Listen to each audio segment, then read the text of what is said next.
Hi there, my name is Jay Ziebart with Plant-Based for Life. These are quick cooking classes. Today we are going to be doing gingerbread caramel Nicecream sandwiches. So what it is a gingerbread cookies and sandwich between them caramel nice cream. And so if you would, join me up in my kitchen. Hello, hello, hello. So we are going to be doing basically 3 recipes today. We are going to be doing a cookie recipe, the gingerbread cookies. We're going to be doing a nice cream, but we're also going to be doing caramel. Now this caramel, I hesitate to call it a sauce. It's too thick to be called a sauce. Actually, it's so thick that if you turn it into little balls and pop it in your freezer, you could have little caramel chewy candies. So I use it in my nice cream when I make nice cream for myself. It's my favorite one to do. And so I'm going to show you how I get that done. But first, let's do the cookies. So I want to point out before we get started that there are a couple of ingredients that I would normally recommend upgrading. Now, all of you who know me know I'm not a baker because of my pathological, inability to follow a recipe. This is the problem, because baking is a little bit like alchemy in that you have to have the correct portions, and you have to be a little bit more exact. Fortunately, this recipe is a little bit more forgiving, but I have not sort of upgraded some of the ingredients that could potentially be upgraded. So for you fantastic bakers out there, keep an eye out, because there are 2 ingredients that are a little bit and so they're definitely part of a whole food plant-based diet, but they could potentially be upgraded. So let's keep an eyeball out for them. As soon as you see them, if you could put those in the chat for those of you watching live. So for now, the first thing we're going to do is we're going to make some flour. How do I make flour? Easy peasy. One of my favorite and really one of the most simple ways to create flour that is made out of a whole food is using whole rolled oats.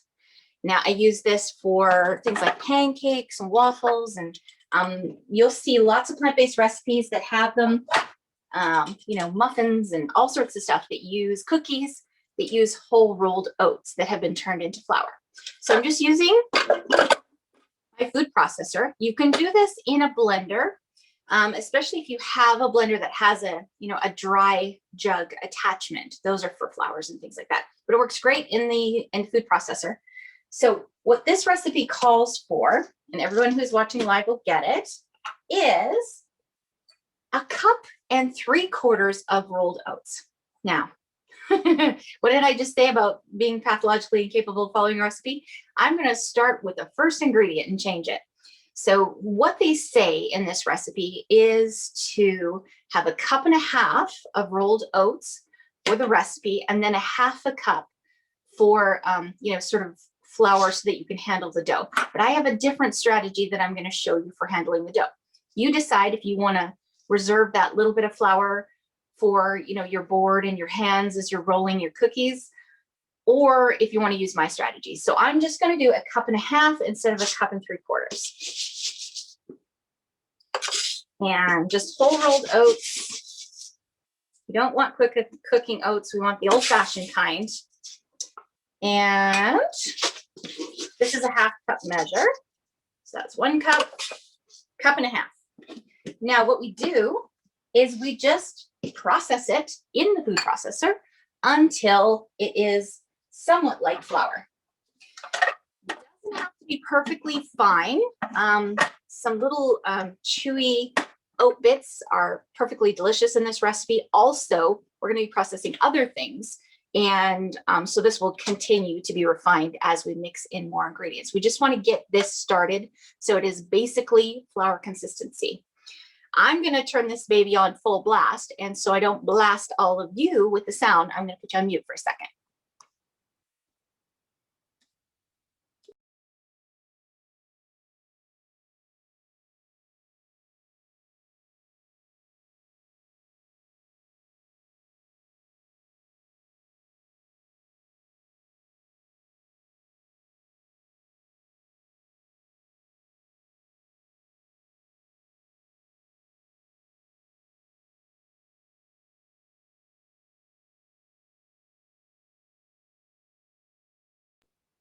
Okay, what was that? Maybe 30 seconds tops.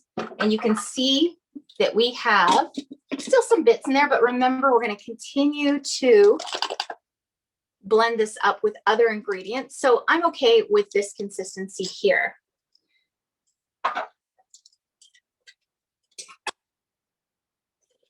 So it's basically just really, really fine oats, almost smooth flour consistency. Perfect. Now what I want to do is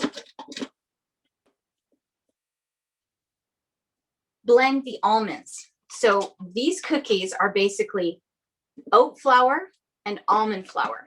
These are whole, raw, unsalted almonds. And what we want is a cup of these.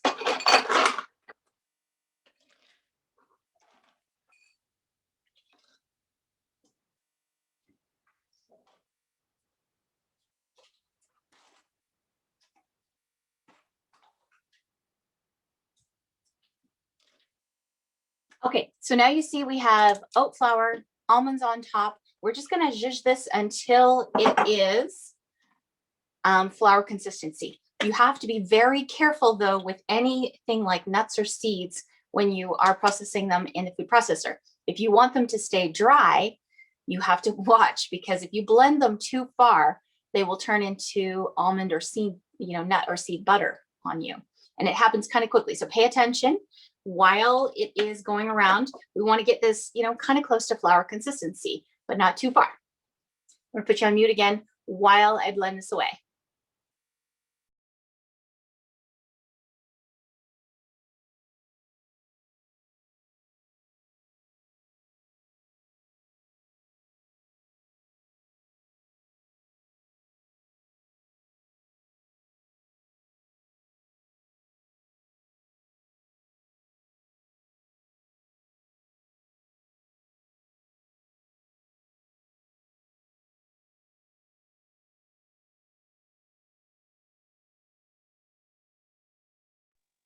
Okay, that was about another 30 seconds. And you can see we have a nice bowl full of flour now. Okay, so the fabulous thing about this recipe is that most of it happens in here. So easy peasy, right? Now what I'd like to do, because I really want my spices incorporated well, I'm going to, before I add anything wet to this, I'm going to add my spices.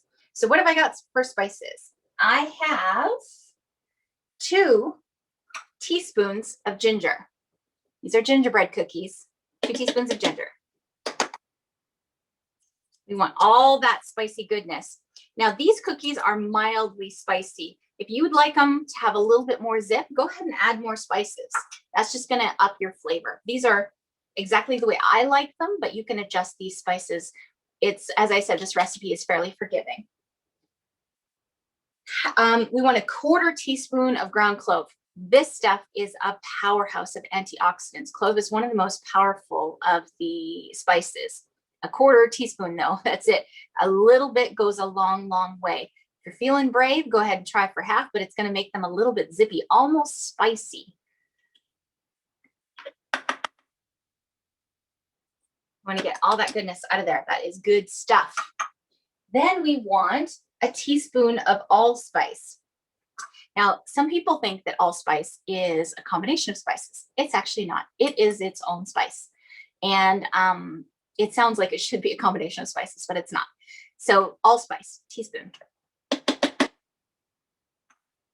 And then a 1/2 tablespoon of cinnamon. Now, cinnamon is, kind of a little bit of a lighter spice. So if you did want to make this a little bit richer, this one you could definitely add, maybe even double it, and it would still be delicious and just more flavorful. Okay, so those are my spices. I'm just going to pulse those quickly so that they are incorporated well. We don't want to add wet ingredients and not, just have a chunk of clove, because that would be really unpleasant to bite into that, into a cookie.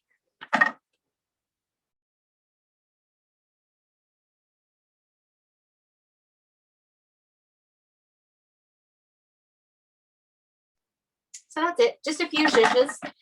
What I'm looking at to make sure it's incorporated is that you'll see the colors start to change from the top down. So I'm looking at the side of the container to see that the color change goes all the way down. Just use the pulse. You don't need to, do the fast blend, just the pulse to get it mostly incorporated. Okay, then what we want is make sure that that oven is preheated to 350 degrees. So I turned that on before we got started, so we are ready to go with that.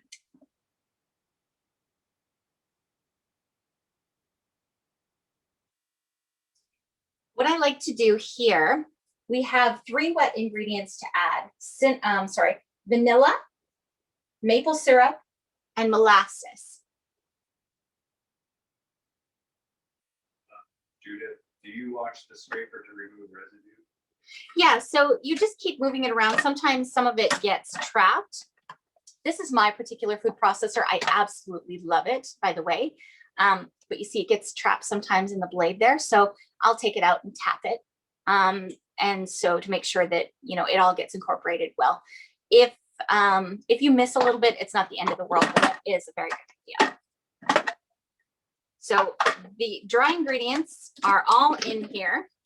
We'll give it one last pulse. Ooh, there we go, 2 last pulses. And now what I'm going to do is start adding the wet ingredients. What I recommend when you're using your food processor, use it to its best advantage. It has this little thing at the top, which is mostly used for slicing vegetables if you have blades that attach. But I like to use it to add when you have small or sticky, not very, very wet ingredients to dry ingredients. You start it, then add your wet ingredients, and it will incorporate much better on you. So I'm going to do this with the sound off so that I don't blast you off with the sound. So let me tell you what I'm going to do before I get started. We need to add 2 teaspoons of vanilla, 4 teaspoons of molasses, and 2 tablespoons of maple syrup.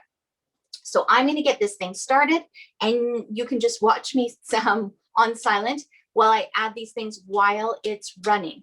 Then what we want to do is we want to run it until it starts to ball up. You'll see it starts to create sort of a ball. It'll stick to the sides still, but it'll start to kind of ball up in the middle, and then it is ready to be formed. It happens very quickly, so watch what you're doing. If you over blend it, then it'll just end up sticking to the sides, which is fine too. It's just going to be more blended. Either way is fine. Either way is fine, but that balling action is what we're looking for. So I'm going to go ahead and, oh, I am so sorry. I knew I was missing something. I need my Medjool Dates. The reason I forgot them is because I wanted to show you how I prepare them. So this recipe calls for 1/2 cup of packed Medjool Dates. So these are the dates that I buy. Sometimes you can buy them pitted. I want to show you a couple of things about dates if you're not familiar with using them. So unless they say that they're pitted, you got to slice them open and take the pit out. And sometimes they have a little stem on the end that needs to be removed as well. So I just put my knife in, slide it in, separate it, and you can see there's a little pit inside. So this is one of the things I wanted to show you. So this is semi-dried, and the fresher your dates are, the stickier and gooier they're going to be. You'll see that there's some white fibers in here, and you may be tempted to go, oh, that's too dry. That's not going to, get nice and gooey on me. Don't worry about it. Those fibers will blend away. I've used them where they're even, kind of a little bit hard, and it still works just fine. So really, really quickly, there's one with a little stem on the end that needs to be removed. And then we just want to pack this 1/2 cup measure, pack it down. So squish those things down, squish those little babies down. We want to get a full 1/2 cup, no air in there. All right. A couple more, I think.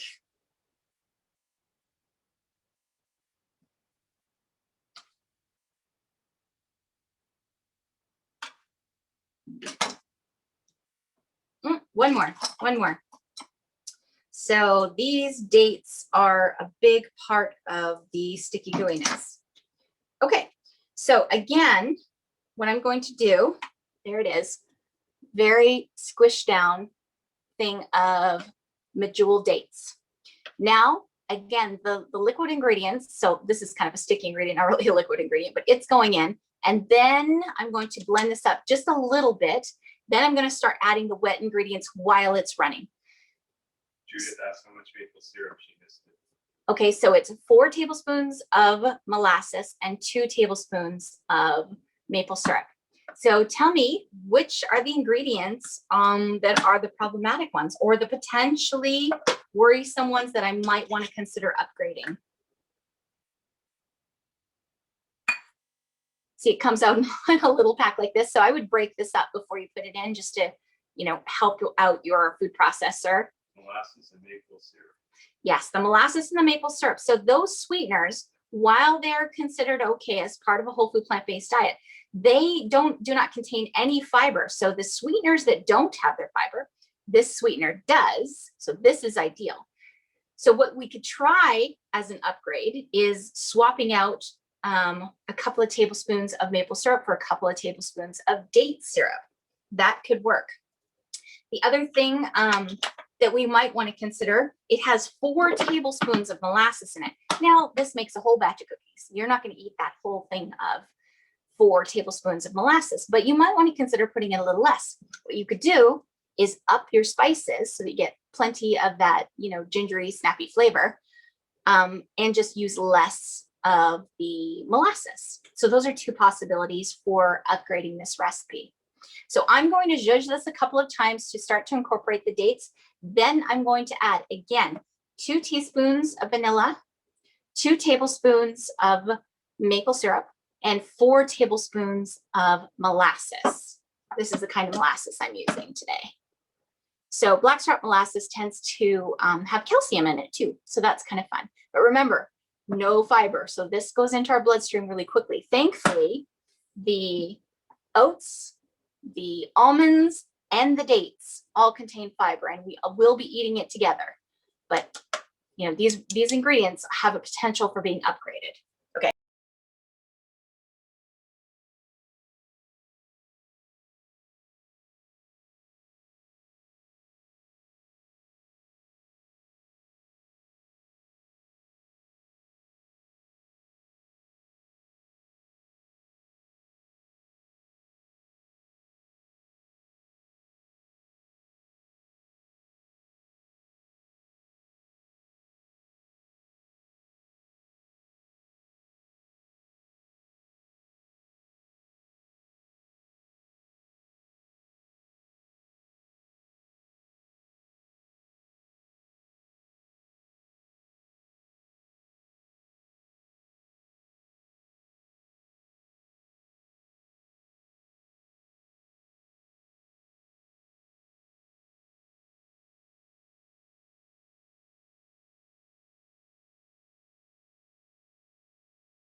They don't say slower than molasses for no reason. It took a little while to get out. So I am using setting 2. Thank you for asking, Judith. And I will go ahead and ideally we want to keep this thing going while we're adding these sticky ingredients, but this will work just fine. So I'm going to blend this a little bit longer so that we get it nice and incorporated. Back on mute.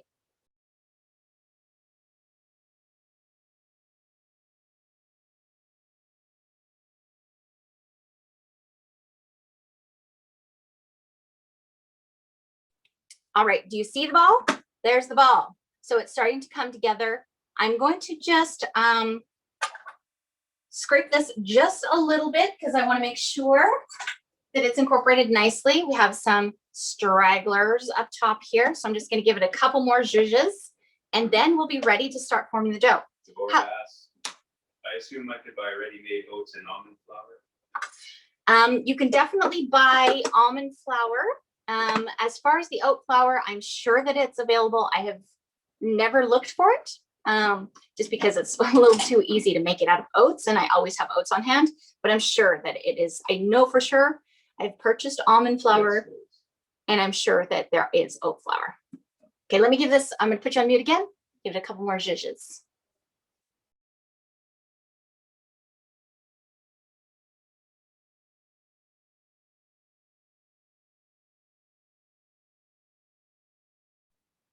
That is very ooey gooey sticky goodness.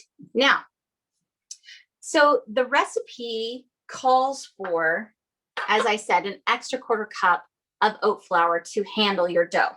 What I would do is take your rings off and I would use water. I find that to be a lot easier to handle this dough. And you know, when you add flour, you just create more sticky gooey mess. The water is actually much cleaner and it gives you a smoother cookie.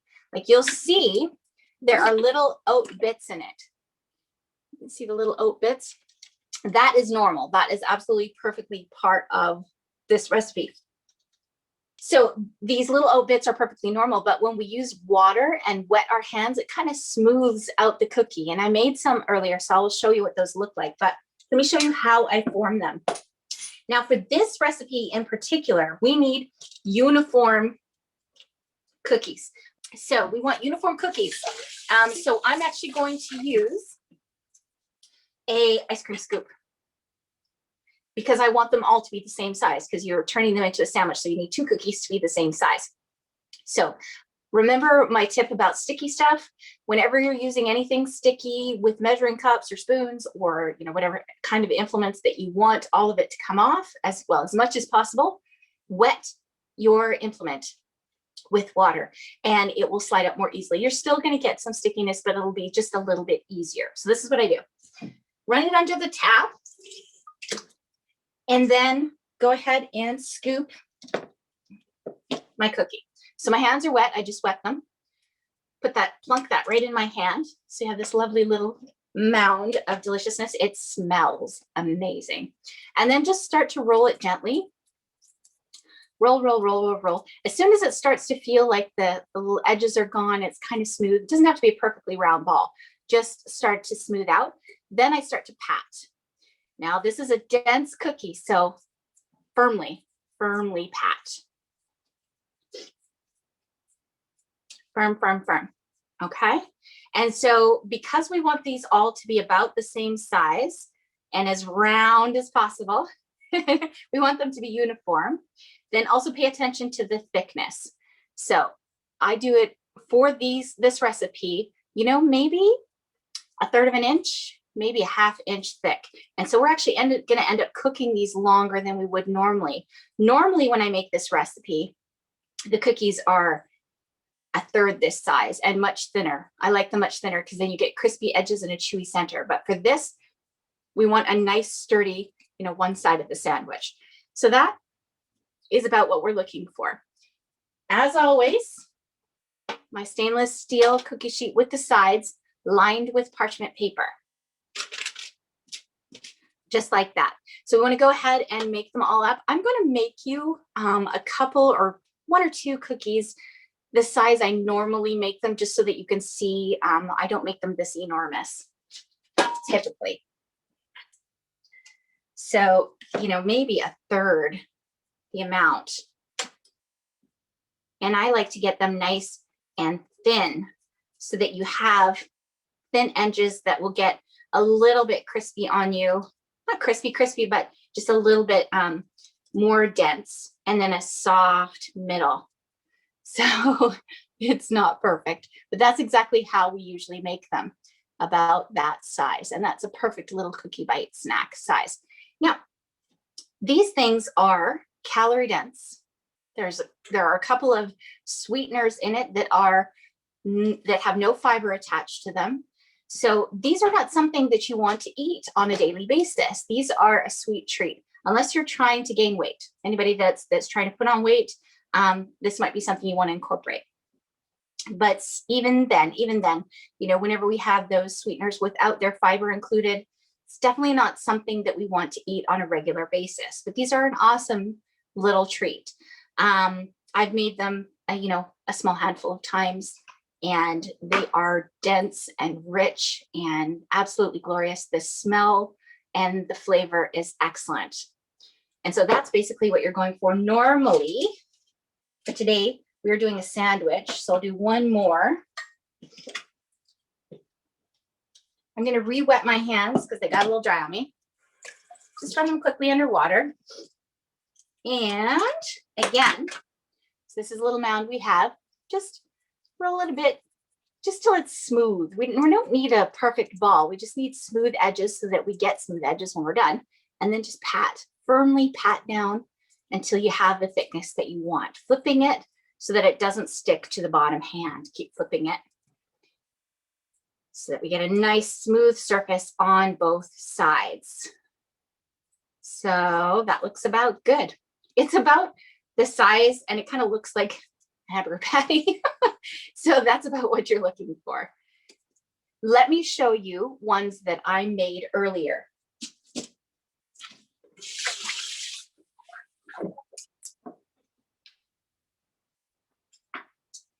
So there's one half of the sandwich that I made earlier, and you can see they are dense, but they're still a little bit soft and chewy. They're going to be glorious as this sandwich. If an ice cream sandwich cookie is too crunchy, then you bite into it and everything just squidges out. So this is actually kind of ideal in terms of the perfect soft chewiness, but also denseness of, you know, a nice solid bite to your cookie. So those are two halves of the sandwich. Let's go ahead and make our caramel. Give me just a moment. I will be right back with you. I am going to use the same food processor. So I'm just going to scrape the rest of this cookie dough and make that up a little bit later. Or you can pop it in the fridge. It stays really nicely in the fridge. And if you do put it in the fridge, it'll actually be just a little less sticky on you, and might be a good step if you have the patience to pop it in the fridge for an hour or so that it is easier to form into cookies. I'm not usually that patient though. And since I'm going to be making caramel in here, I'm not going to worry about cleaning this really well, but I do want to get all of this lovely, luscious cookie dough out of here so that I can turn it into cookies later. So what I was saying about the whole thing with plant-based is, oh, but I'm going to miss this. Oh, I'm going to miss that. I definitely can't live without whatever it is, fill in the blank. So the only thing I sort of missed, or, you know, was having trouble finding a good recipe for, was caramel. I'm a big caramel fan. As you know, anyone who's spent any time with me knows I'm a sweets girl. I love the sweets. And, you know, caramel is basically, when you make it, it's sugar. It's a lot of white sugar typically. And that is so far off of my health goals. I don't know about yours, but they definitely should be way off your health goals, that white sugar. So I have been, you know, just playing with recipes for a long, long time. And I just happened upon this from another recipe that I made. So if you've ever had my brownie bites or made them or seen me make them, they have a lovely caramel consistency. The consistency is very, very much like smooth, chewy caramel. And so I just decided to see how it tasted without the cocoa in it. And lo and behold, it's scary how close it tastes to caramel. It's when you see the ingredients, you can go, that's never going to work. Trust me, try this. So let me show you what's in it. Very, very simple recipe. A cup of raw walnuts, raw, unsalted. A cup of packed, remember to pack that down, a cup of Medjool Dates. Break it up a little. And then we want to start to blend this together. Then I'm going to drizzle in 2 tablespoons of pure maple syrup. So this recipe is very ooey gooey. So you're going to want to get this started, the walnuts and the dates together, until it is just about ready, you know, incorporated. It looks like it's pretty well incorporated. Then drizzle in your maple syrup and then blend it on high, process it on high until it is smooth and shiny. We want smooth and shiny. If you see it's got little bits in it, keep going. So I am going to pop you on mute again, so as not to blast you with the sound.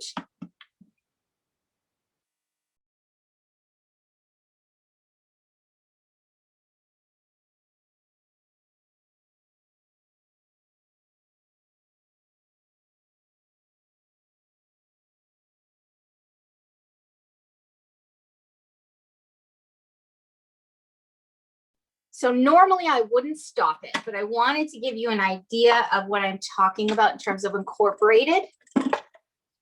You see that? So it's got chunks in it still, but it's together. It is, you know, sort of homogeneous, not smooth yet, but homogeneous. So I'm going to go ahead and put that back on, put you back on mute, get it started again on high, and then drizzle in 2 tablespoons of maple syrup.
Okay, if you don't have my handy dandy, you know, internal scrapers like this, you can, you know, use your spatula, scrape down the sides and make sure that it gets all smooth. It is almost there. Because we had sticky goodness in there before, it is sticking a little bit. So I'm going to use my spatula just to lift it from the sides a little bit. You want to blend this on high for probably a minute or 2 at the least. So it does take, you know, a minute or 2, but it's definitely worth the time spent. And it is almost there. Look at that gloriousness.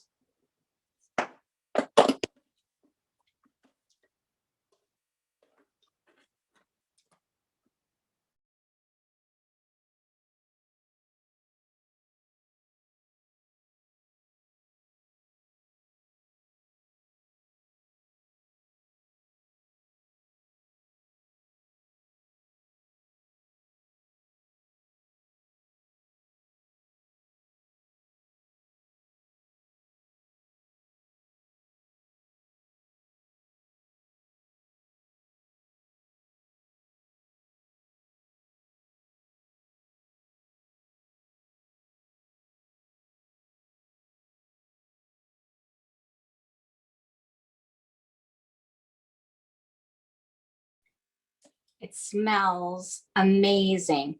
So what I'm going to do is I am going to scoop out most of this. When I make my caramel nice cream, I will make my caramel and then I will scoop out, you know, most of it, 2/3 at least, and then keep that as a topper because it is so good on top, and then leave some in the jug to blend in with my frozen bananas. So let me just take a minute and I will scrape this out and I'll be right back. With a little bit more time and patience, I might have set this to blend maybe another minute or so, but it is pretty darn close. So we're gonna go with that for now. Remember, you're looking for perfectly smooth and a little bit shiny. The shininess tells you you blended it enough.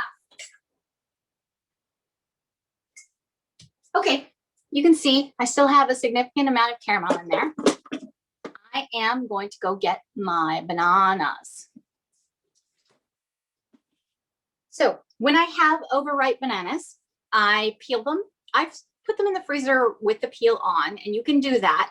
You just have to, when you take it out, slice off the not the long stem end, but the other end, the little nubby end. Slice that off and leave it to defrost for a minute or two, and then you can just squidge it out.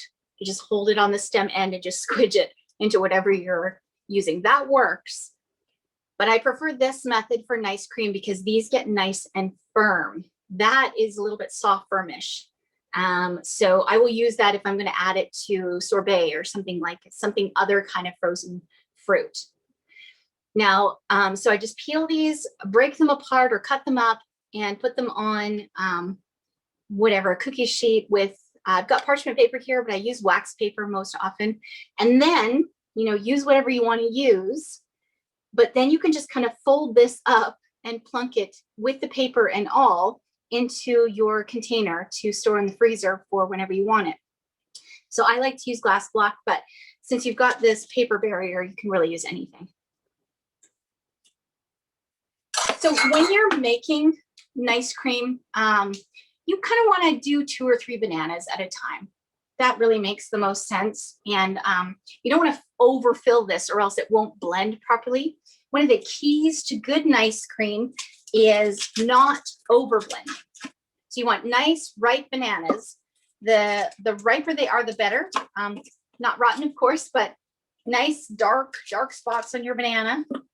Soft, a little bit soft is not a bad idea. So I'm just throwing in a couple of bananas here. Now, these are directly out of the freezer.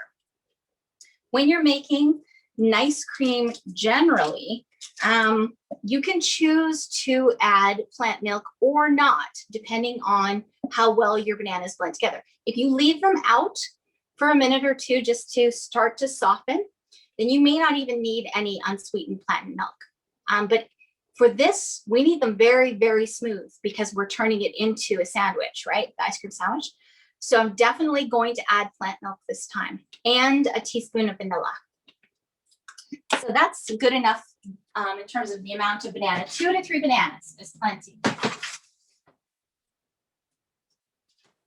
So what I'm going to do is I'm going to get this started. I'm going to use my handy dandy little scraper, but if you don't have the automatic scraper in your food processor, then you can just stop for a second and scrape down the sides if you need to. What I'm going to do is get this blending. Now, normally, the key to good nice cream is not over blending. So you want to blend it until all the bananas are smooth, but that's it, no more. Remember, bananas are kind of a starchy fruit. And if you think of other kinds of starches like potatoes, they change texture when you over blend them. So you just want to blend them just enough. Now today, we really want to get these as smooth as possible. So we are going to take as much help as we can in the form of our plant milk. So whenever you do 2 to 3 bananas, a 1/4 cup of unsweetened plant milk. I'm going to go ahead and get this started. I'm going to add some vanilla, add the plant milk, and blend it until it's smooth. I'm going to put you on mute again.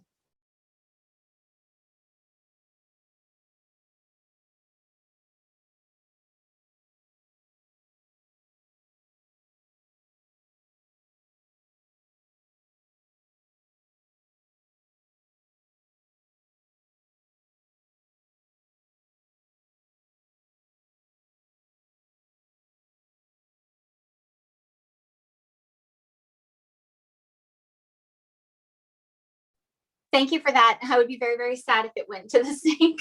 So you saw me add the vanilla. I'm going to go ahead and get this started up again. I have my plant milk over here. Before I ask, is it possible to add the caramel plant-based milk instead of the maple syrup? You could try that. I've never tried it. You know, my goal here with all of these cooking classes and the recipes and everything is to inspire your creativity. As you can tell, I am not a chef. My kitchen experiments are just that. They're crazy experiments. And sometimes I find things that are delicious that I love. If you have success with the plant milk, let me know. One of these days I might try that. Because of course that would be a slightly better option, right? So good suggestion. Thank you, Debbie. All right, so I'm going to go ahead and turn this back on. And while it's going, I'm going to add that plant milk.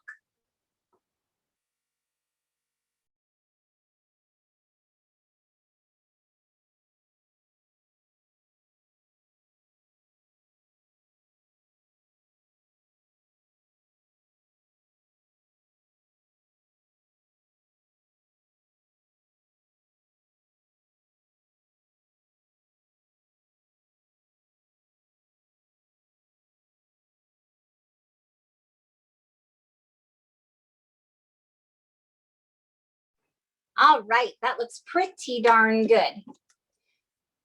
I know I keep saying it, but the smell, oh my goodness. Caramel nice cream is my favorite. It is my favorite. And so I highly recommend it. You can see there are, you know, just it's changed the color. It's a little bit of a richer, more golden color.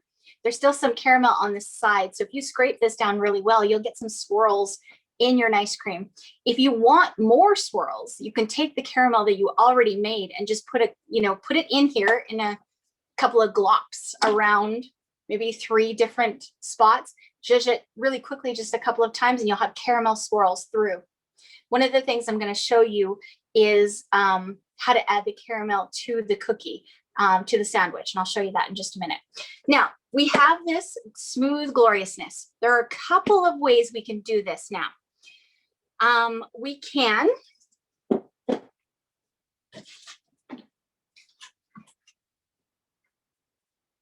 scoop it into a piping bag. So you'll want to make sure you want to do it right away. If it gets too runny, then you're just going to have a runny mess. If you use the piping bag because you want, you know, nice even, or you want to make it pretty or whatever, then you're going to have to spread it like this on your cookie. Do little swirls all the way around the end, and then because we want to make sure the outside looks pretty. It doesn't really matter what the inside looks like because it's all going to get squished together. And then do the other one, keep them separate. Do the other one with a layer of nice cream, and then put them in your freezer like this. If you try to put those together right now with the nice cream as soft as it is, it's just going to squidge out. Let me show you what I did earlier. So you'll see I did what I just described, swirled it on with the piping bag, and that worked really well. Now, if you put these together, they will hold. So that's a perfectly acceptable way to do your ice cream sandwich. But one thing I would recommend just for extra glorious deliciousness is to take a scoop of your caramel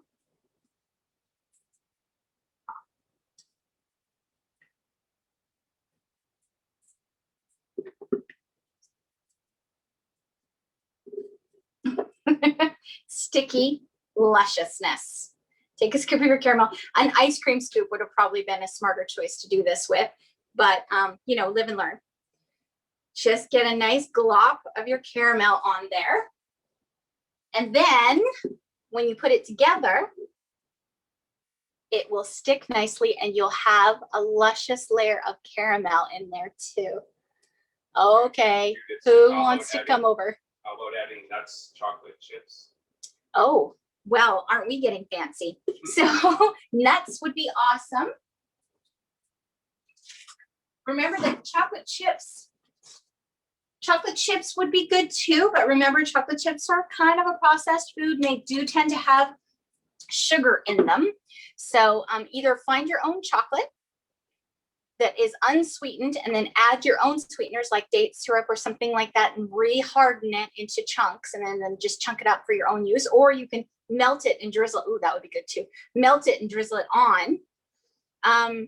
But try to stay away from the chocolate bars because they do have, or find one that has better sweeteners in them. Occasionally you can find those. So I want to show you what I did earlier, which was one of my errors. I want you to learn from my mistakes, okay? So I tried to use the piping bag and then just squish them together. And it'll be delicious, but it doesn't look so pretty, right? So definitely freeze those two sides. The other thing you can do is to scoop all of your nice cream into a bowl or a dish and pop the whole thing in the freezer to firm it up. And then you can just use an ice cream scoop to scoop onto your cookie. That will work too. And then just squid your two cookies together. Bob asked, how many calories do you think this sandwich has? So let's think about this for a second. What is in here? It's mostly oats, some nuts. The bananas are fruit, right? It's just straight banana. The caramel is probably the most calorie dense bit, but it's made with walnuts. And so the fat that's in those walnuts is high in omega-3s. So it's really, we pay attention to calories, but calories are not our focus. Our focus is what's in here. So remember that there is some, I'm showing you the not pretty one. I should be showing you the pretty one. You should pay attention to the fact that there is some syrup in here, syrup without fiber. And that is something to definitely pay attention to. This is a very calorie dense item. This is not something you're going to want to eat every day. This is a special treat. But I'm telling you, the denseness of this cookie, all of its fiber and everything, I actually probably would have a hard time finishing this because it is so rich and so dense. And then it's got really good fiber in it as well. Again, this is a calorie dense item. So if you're trying to release weight, this should be a very rare treat. But if you're trying to maintain, you could have this every once in a while. If you're trying to gain, maybe a little more often. So it's all about what your health goals are. I just want to show you this. The reason that I make these sorts of things, I don't eat these every day, not by a long stretch, not by a long stretch. But I want to show you that, you know, for those folks that really have a hard time getting away from those highly processed boxed cookies, or, you know, the pints of ice cream with all sorts of, you know, dairy and other horrible ingredients in them, that there are alternatives that will not harm your body. If you eat too many calories, you will gain weight. That's, you know, basically how it works. But these calories are attached to fiber, and they aren't harming. They're not overtly harming your body the way white sugar does, the way the chemicals and other things that they put in those boxed, bagged, and super highly processed sweets are. So this is an alternative. You have littles where you give them a treat. Well, this is much better than a cookie or a candy, right? Make something smaller for kids. This is a little bit too big for kids. Make smaller cookies for the littles. But the point of this is to show you that you don't have to eat those. I'm going to say a bad word right now. Are you ready for it? Oreos. You don't have to eat stuff like that that is overtly harmful. You can make yourself a sweet treat that does not harm your body. All right. Any last thoughts or questions? Lisa said that's where you can roll on the chocolate chips on the sides. Oh yeah. So if it was still soft, in the chocolate chips, lovely idea. Very, very good. You could do swirls of peanut butter in here. That would be fun. You could do all sorts of fun stuff. You can also do, you know, crushed or sliced nuts and roll the edges in it like that. That would be really yummy. Really good ideas, guys. Thanks. Any last thoughts or questions? Yum. I want to thank you for watching today. This has been Quick Cooking Classes with Jay Ziebart and Plant Based for Life. I want you to eat your way to your best you.